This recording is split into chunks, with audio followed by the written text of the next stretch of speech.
આજનો શું કાર્યક્રમ હતો?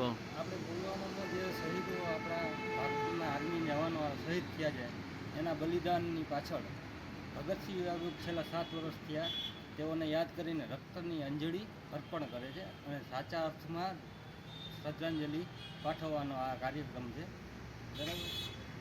जो इस देश के लिए, जो इस वतन के लिए जिसने अपना तन और मन कुर्बान किया, उनके लिए इस तन का हर एक दरख्त बलिदान है।